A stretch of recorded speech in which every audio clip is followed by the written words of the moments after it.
Alright, what's up guys? Mason the Brock Henderson here. This is The Flash, Season 2, Episode 5, The Darkness and the Light. Another good episode. It's got me asking a lot of questions. Namely in that... Sorry. I don't know who to trust. Like, it's... it's kind of funny in that the entire first season, they made it very abundantly clear that we could not trust Harrison Wells. Like, it was too much that they kept just throwing in our face that, hey, he's a bad guy, guys, don't trust him, don't trust him. Now he's the Reverse Flash, all of this is being thrown in our face. And it was, let's see, better. It was kind of frustrating that it was all just so clear in the first season. Like, we didn't really get a chance to make our own decisions about who to trust and who not to trust. It was just Harrison Wells, don't trust him from the very beginning. And this one, they're kind of making it a bit of a mystery. At first, Jay Garrick shows up, and I'm like, okay, he's suspicious. Then we find out he's the Flash, and I'm like, well, okay. And then as we start to get to know him, we're like, okay, so it seems like we can trust this guy. They keep showing Harrison Wells, and I'm thinking, okay, well, he's not Eobard Thawne as Harrison Wells. He is Harrison Wells, right? So we can trust him, right? And then, they keep trying to make it seem like we can't trust him. Like, every time they show him, they have this eerie music playing, and they show him, like, looking kind of like evil look on his face. And it's almost like they're trying to tell us, hey, don't trust this guy. I don't know. Maybe it's me wanting this season to be more than the first season, but I kind of want to say that the fact that they're telling me to trust Jay Garrick and not to trust Harrison Wells makes me feel like it's going to be the opposite. I don't know. Maybe it's just me. Maybe I'm reading way too far into this. Like, I don't know. I really want this season to be a bit more like that, a bit more twisty and turny. Like, you thought you could trust this guy, but you can't. You thought you couldn't trust this guy, but you can. Stuff like that. Like Zoom. What if he's not really a bad guy? What if it turns out Garrick and Harrison Wells from Earth 2 are the bad guys? And, they want to take over this Earth 1, and Zoom is just, I don't know. I don't know. I doubt it's going to go that far.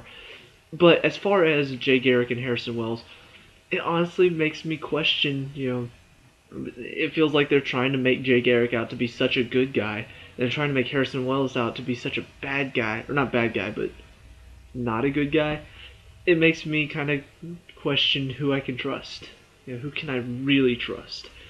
I like that. I really do enjoy that. We have...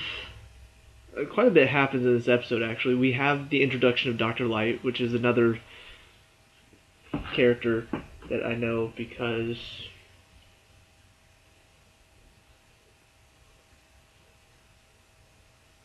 Anyway, so yeah, he's a character that I know from the DC universe, another villain I know because of Teen Titans.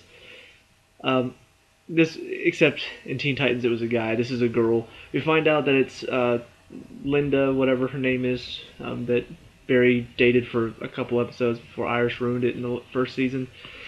Kind of an interesting little twist there to have somebody we know, a character we know, turn out to be one of these metahumans that are coming from the other Earth. That was pretty cool to see. It was a good little twist thrown in. But yeah, you've got this Dr. Light character coming through the breach. Cisco has another vision. We find out that his visions are actually connected to these breachers. I wasn't really sure, what his powers were connected to because they seem kind of random. But now you start to think about it, I think it is connected to dimensional stuff. Like when Flash ran back in time, he was able to see that other timeline that was created. He's now having visions of this other dimension, this other Earth, and the characters there. So, yeah, it's very interesting to see, and I'm really enjoying kind of the progression of the story. Even though it is very much this episode we have this villain, this episode we have this villain, this episode we have this villain.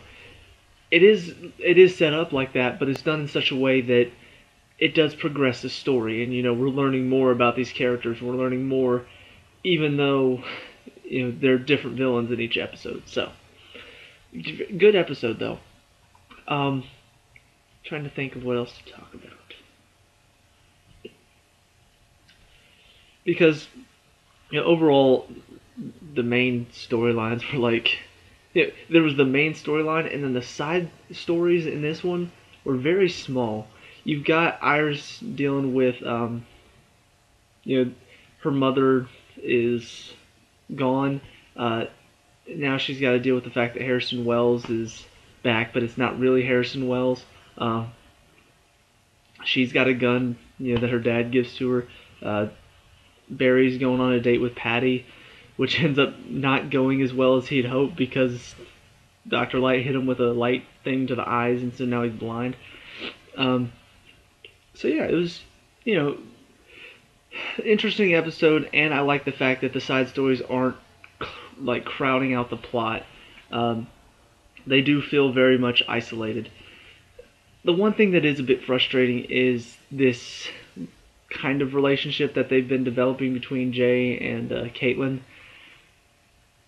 It feels like it was forced in for the sake of the plot, so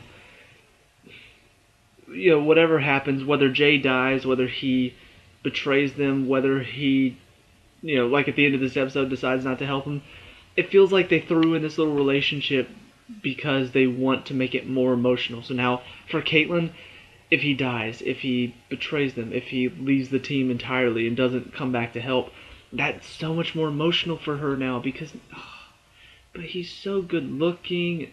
It's like, and the thing is, if it had been over time, if they sort of developed this relationship, I'd be like, yeah, okay, I could see that if he's truly this good guy and she.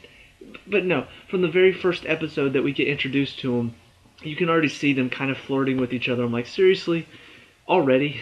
Like, I understand that you want to move on from Ronnie and that it's been several months since Ronnie died, but could you just maybe find out more about this guy before you start flirting with him and acting like you like him? But I don't know. Maybe it's just me. Maybe if you've watched my reviews before, you know how much I hate this stupid relationship stuff in shows. This is an example of something that's not handled well because it just sort of comes out of nowhere. Like, oh, here's this good-looking guy that for Caitlin to start flirting with. But yeah, I do like the fact that they're sort of introducing this new interaction between characters. When you've got Jay Garrick, who does not like Harrison Wells does not like Jay Garrick, and you can tell there's a lot of backstory there. We get a bit of it in like the, what's it called? Like the first part of the episode, they show Earth 2. They show Harrison Wells introducing this little watch that detects metahumans, and the Flash shows up and he's like calling him out, saying it's his fault for the metahumans. He doesn't want to take responsibility. And you can see there's a bit of friction there, and I want to see a bit more of that history before what we see now. Maybe they will go into that, but it's nice to see that new dynamic that comes with them interacting. And I'm curious to see going forward, how does that play out? And is it going to be like what I'm thinking? And everybody on the team's like, oh, Garrick, he's such a good guy. He's such a nice guy. He's the Flash. And Harrison Wells steps in. He's kind of a jerk. Cisco's like, he was saying, Harrison Wells was saying something. He's like, Harrison Wells in my time, in our Earth, was betrayed us, but at least he was able to make jokes. You're just a dick. I'm just like, yeah, kind of. It feels like they kind of gave him that personality, like I said, to sort of cross.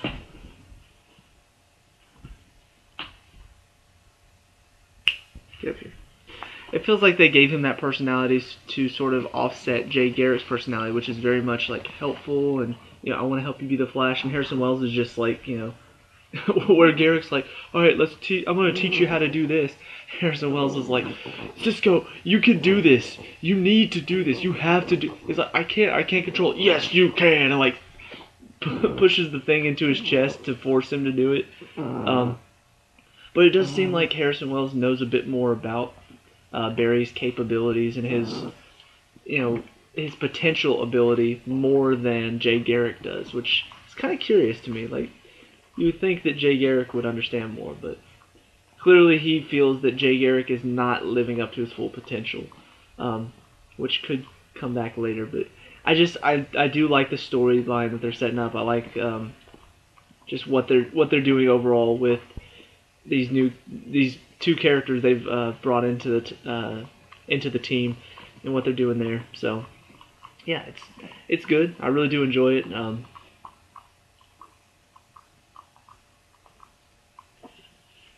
I had McDonald's earlier. She still tastes it. So yeah, good episode. I'm excited to see more about it. That's about it for this episode, I think. Yeah. All right. So let me know what you think down in the comments below. What did you think of this episode? What do you think about Dr. Light, Harrison Wells, Jay Garrick, all that stuff? Also, how come they are Earth 1 and they're Earth 2? Like it feels like, oh well, you came to our Earth, so we're better than you. I don't know. It's a little bit weird. Anyway, leave a like and subscribe for more of The Flash, and I'll see you at the next review. Peace out.